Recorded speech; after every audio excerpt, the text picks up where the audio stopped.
And आप सबका स्वागत है हमारे यूट्यूब चैनल पे। हम लोग यूपी डीएलएड सेकेंड सेमेस्टर की तैयारी कर रहे हैं और आज हम लोग जो पढ़ेंगे वो है वर्तमान भारतीय समाज के वर्तमान भारतीय समाज और प्रारंभिक शिक्षा, जो हम लोगों का है पेपर नंबर 2 है ये।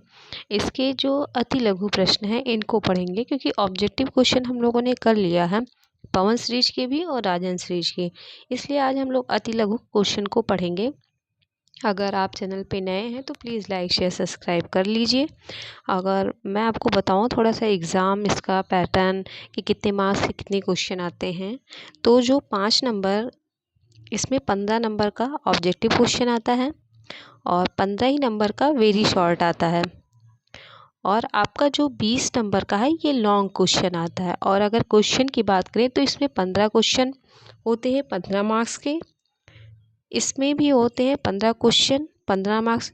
ईच क्वेश्चन क्या होता है 1 मार्क्स का होता है। और ये जो 20 क्वेश्चन है इसमें क्या होता है कि 10 क्वेश्चन होते हैं, और इसमें क्या होता है क्वेश्चनों की संख्या 1 क्वेश्चन जो होता है आपका 2 मार्क्स का होता है। इसलिए आपका टोटल आपका जो पेपर है वो 50 नंबर का होता है, जिसमें आपको 25 नंबर लाना कंपल्सरी है। अगर आप 25 नंबर से कम लेके आते हैं तो आपका बैक लग जाता है, बैक लग जाएगा। इसीलिए आप अच्छे से तैयारी करिए। और हमने ऑब्जेक्टिव क्वेश्चन करा दिया है पवन सीरीज के भी राजन सीरीज के। आप प्लेलिस्ट में जाइए, हमारी पुरानी वीडियो देखिए। आपको जितने भी 7 पेपर होते हैं सेकेंड सेमेस्टर में, 7 पेपर होते हैं, इन 7 पेपर के जितने भी बहुविकल्पी प्रश्न थे मैंने सबको करा दिया है, पवन सीरीज के भी राजन सीरीज के। और अब हम लोग अति लघु प्रश्नों को करेंगे। और आज से मैं आप लोगों को 2 वीडियो दूंगी, एक मॉर्निंग में और एक शाम के टाइम। और आज से आपकी क्लास क्या है स्टार्ट रहेगी, कोई मिस नहीं होगा, कंटिन्यू क्लास चलेगी।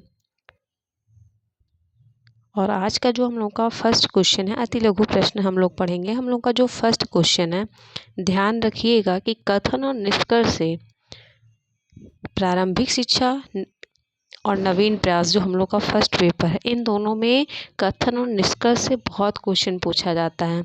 और ये ऐसा चीज़ है जहाँ पे आपको एग्जिट आंसर लिखना पड़ता है, इसमें आप ये नहीं है कि कुछ भी लिख दिए। तो इसलिए कथन और निष्कर्ष को अच्छे से सुनिए, कई बार जब आप इसको सुनेंगे तभी आपका ये तैयार होगा। इसको जितनी बार सुनेंगे उतनी अच्छे से तैयार हो जाएगा। और ये कथन और निष्कर्ष जो है ऐसा नहीं है कि आपको यहीं पे काम देगा, ये आपको टेट, सीटेट, सुपर टेट हर जगह आपको काम देने वाला है, इसलिए आप इसको ध्यान से पढ़िए। तो हम लोग का फर्स्ट क्वेश्चन है,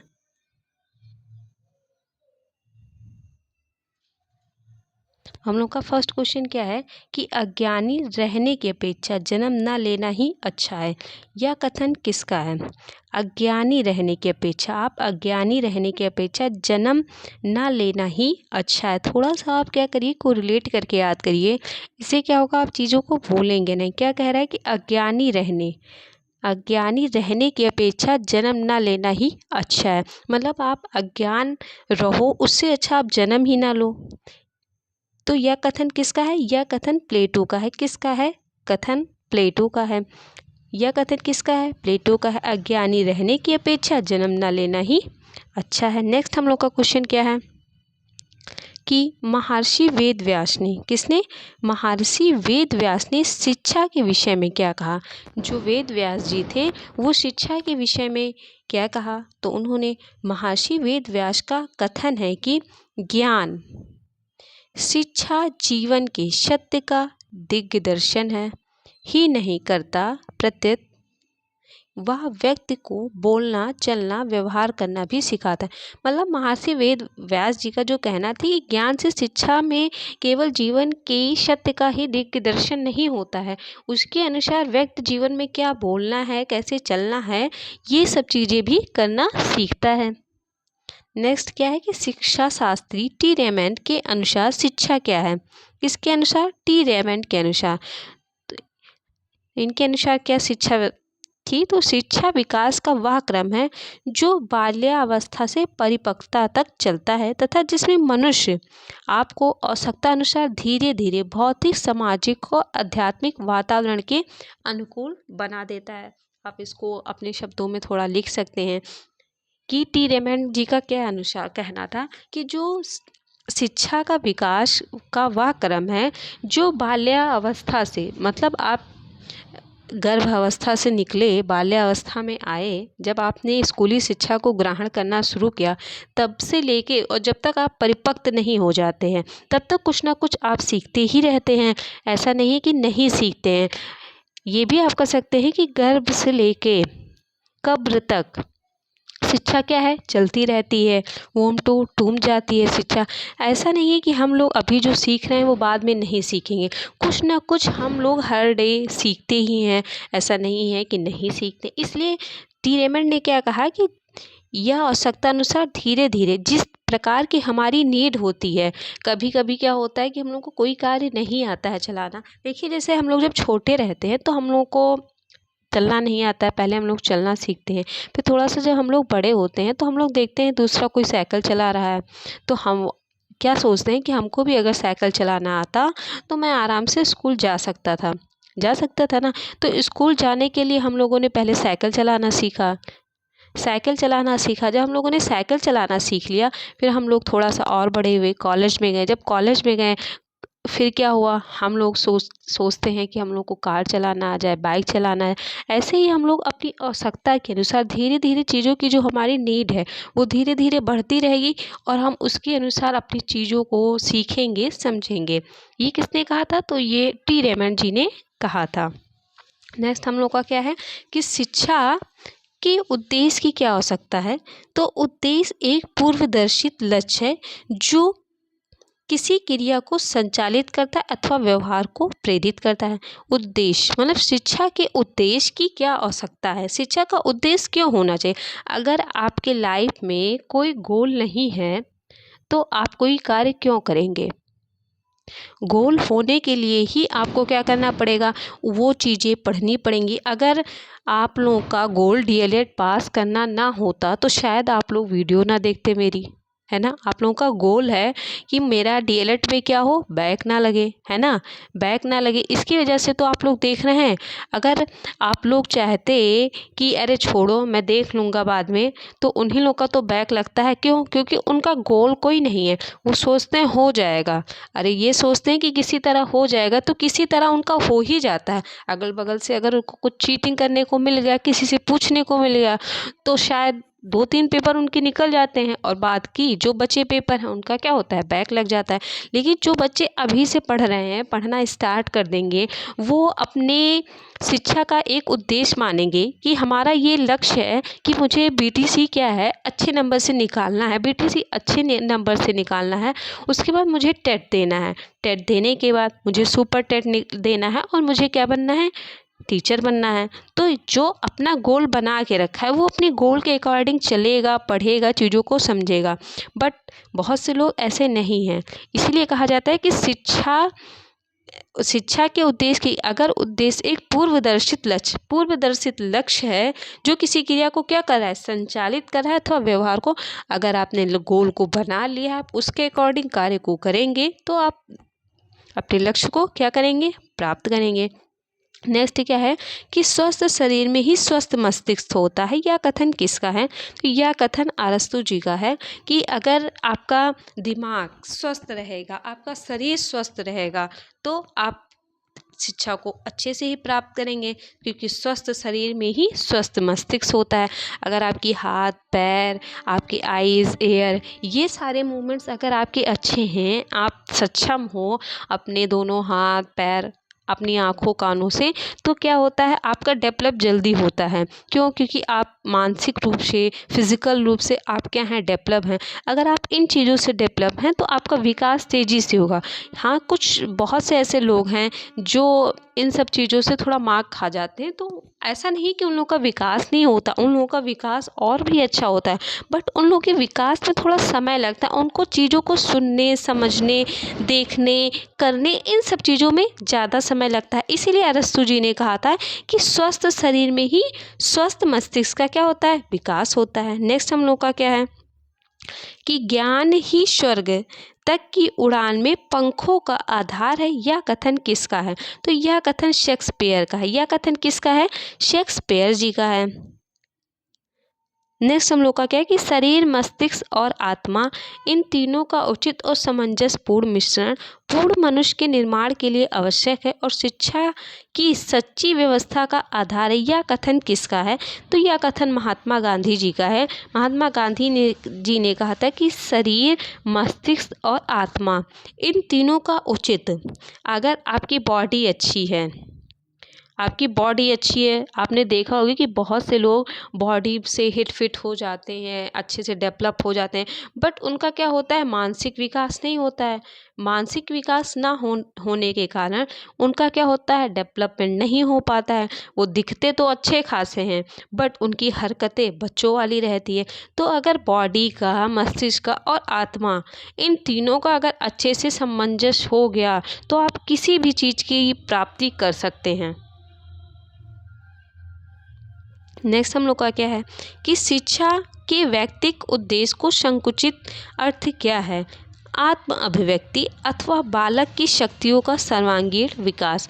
शिक्षा का जो वैयक्तिक उद्देश्य का संकुचित अर्थ पूछ रहा है, तो संकुचित आप इसको याद रखिएगा, ये आपके इम्पॉर्टेंट क्वेश्चन है। संकुचित अर्थ पूछता है तो अभिव्यक्ति अथवा बालक की शक्तियों का क्या है, सर्वांगीण विकास। आप अभिव्यक्त कैसे कर रहे हैं, बालक की शक्तियों का विकास कैसे हो रहा है, इन सब चीज़ों का क्या है, वैयक्तिक उद्देश्य है। मतलब वैयक्तिक उद्देश्य आप याद रखिएगा कि व्यक्ति अपने आप को क्या करेगा, आत्म अभिव्यक्ति ही तो करेगा। अपनी जो आत्मा है, उसकी जो मन में जो दशा चल रही है, वो उसको अगर अच्छे से अभिव्यक्त कर रहा है, अथवा बालक की शक्ति जो उसको, अगर वो अपनी क्या है कि अपनी भावनाओं को, अपने विचारों को अगर वो अच्छे से अभिव्यक्त कर ले रहा है, तो बालक की शक्तियों का सर्वांगीण विकास कर ही लेगा, है ना। इसीलिए आत्मा अभिव्यक्ति अथवा बालक की शक्तियों का सर्वांगीण विकास करना ही क्या है, वैयक्तिक उद्देश्य का संकुचित अर्थ। अनौपचारिक शिक्षा क्या है? तो अनौपचारिक शिक्षा बिना प्रयास, आडंबरहीन, अव्यवस्थित, आकस्मिक, सर्वत्र, सभी दशा, परिस्थिति अथवा एवं सभी व्यक्तियों द्वारा दी जाती। अनौपचारिक शिक्षा क्या है? बहुत ही नॉर्मल शब्दों में आप समझिए कि अनौपचारिक शिक्षा वो है कि अगर आप रोड पे ऐसे जा रहे हैं, बाई चांस किसी का एक्सीडेंट हो गया, तो आप देखिए कि बहुत से लोग तो रील बनाने में लग जाते हैं, है ना। बहुत से लोग क्या हैं कि हेल्प करने में बसते हैं। तो आपको एक ही घटना पे दो चीज़ें देखने को मिली, एक तो एक अच्छी चीज़ें और एक क्या है, बुरी चीज़ें। एक ही घटना पे आपने दो चीज़ों को देखा, सीखा कि अच्छी बुरी। आप देखते हैं, जाते हैं, घर पे कहते भी हैं कि वहाँ पे एक्सीडेंट ऐसा हुआ था, और बहुत से लोग क्या कर रहे हैं, रील बना, वीडियो बनाने में मस्त थे और कोई हेल्प करने वाला नहीं था, कोई उठाने वाला नहीं। अगर किसी ने वहीं पे हेल्प कर दिया तो आपने क्या कहा कि एक लोग थे और उन्होंने उठाया और हॉस्पिटल पहुंचाया। ऐसे ही क्या होता है, डेली लाइफ में कुछ ना कुछ चीज़ें चलती रहती है हम लोगों के आस पास, अच्छी बुरी चीज़ें, और वो हमारी क्या होती है, अनौपचारिक शिक्षा होती है। दूरस्थ शिक्षा कितने प्रकार के थे? मुक्त शिक्षा, मुक्त अधिगम, और क्या होता है, पत्राचार शिक्षा। मुक्त शिक्षा होती है, फ्री शिक्षा होती है। मुक्त अधिगम होती है, मुक्त अधिगम मतलब फ्री में हमको मुक्त है, मुक्त शिक्षा होती है। और मुक्त अधिगम मीन्स क्या होता है, लर्निंग, हम कुछ भी फ्री में सीख सकते हैं। पत्राचार शिक्षा होती है, पत्रों के माध्यम से भी शिक्षा होती है। पत्राचार शिक्षा माध्यम क्या है? पत्राचार शिक्षा की माध्यम मुद्रित शिक्षा प्रणाली है। किससे है? मुद्रित शिक्षा प्रणाली, जो डाक के माध्यम से विद्यार्थियों को प्रेषित की जाती है। पत्राचार जो प्रणाली आएगी, अगर कोई भेज रहा है तो उसमें कुछ मुद्राएं लगती है, कुछ उसका प्रोसेस होता है, तो वो क्या होती है, पत्राचार शिक्षा का जो माध्यम है वो मुद्रित शिक्षा प्रणाली है, जो डाक के माध्यम से क्या कर रही है, विद्यार्थियों को भेजी जा रही है। वैदकालीन शिक्षा से क्या तात्पर्य में? वेद पर आधारित शिक्षा या गुरु या कुल से प्राप्त की जाने वाली शिक्षा क्या है? वैदकालीन शिक्षा क्या होती है? वैदकालीन शिक्षा। वेद कितने प्रकार के होते हैं? आप तो हर कोई जानता होगा, इसको बताने की शायद ज़रूरत नहीं है। अगर नहीं पता है तो बहुत ही शर्म की बात है कि आपको वेद नहीं पता है कि वेद कितने प्रकार के हैं। वेद 4 प्रकार के माने जाते हैं, ऋग्वेद, यजुर्वेद, सामवेद और अर्थवेद। ये आपके 4 वेद हैं, आप इसको हमेशा याद रखिए। नेक्स्ट हम लोग का क्या है कि शा विद्या या विमुक्ति का क्या अर्थ है? ऐसा ज्ञान जो उसे जीवन संसार के मोह से मुक्ति प्राप्त करे। सॉरी।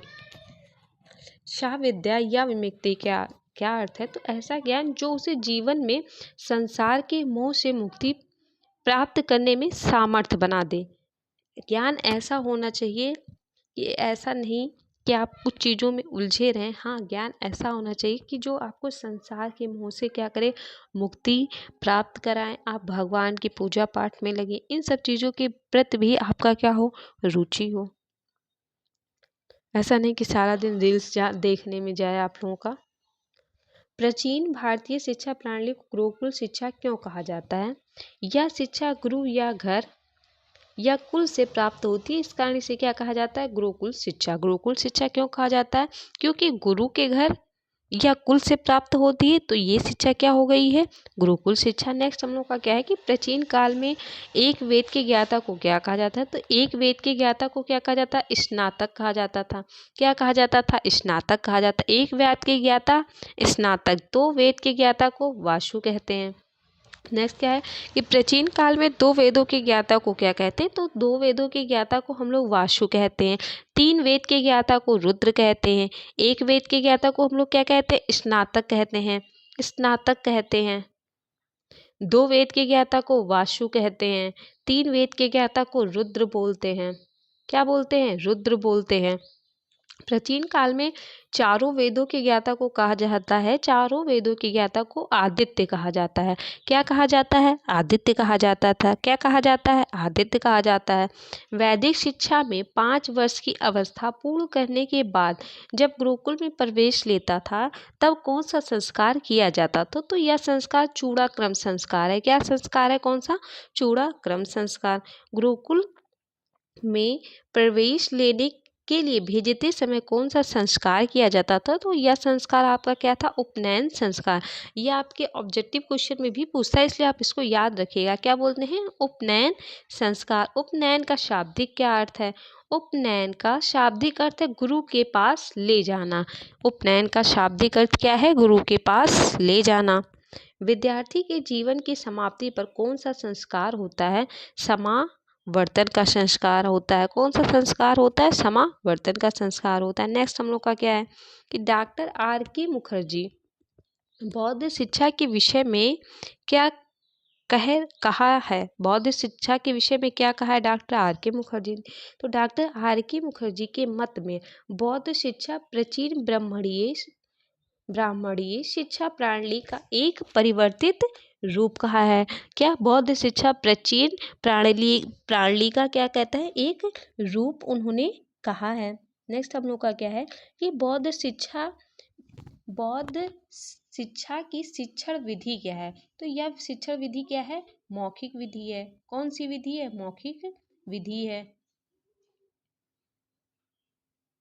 बौद्ध शिक्षा की जो विधि क्या है, मौखिक विधि है। एक सेकेंड।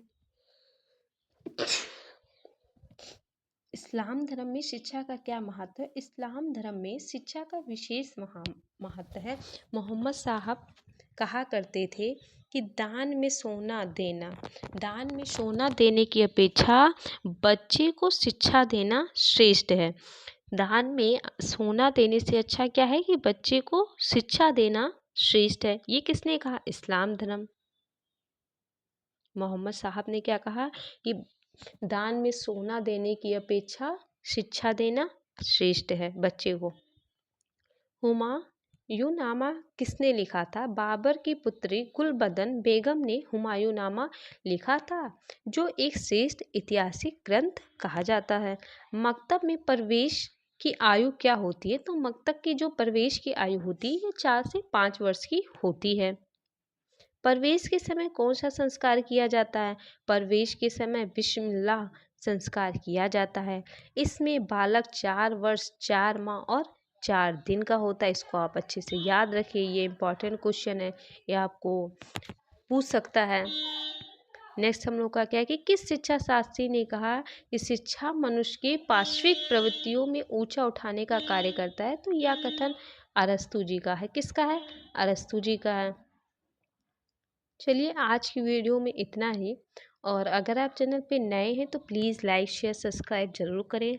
आप जाके प्लेलिस्ट में आप हमारी वीडियो देखिए, होम में जाके आप मेरी सारी वीडियो देखिए।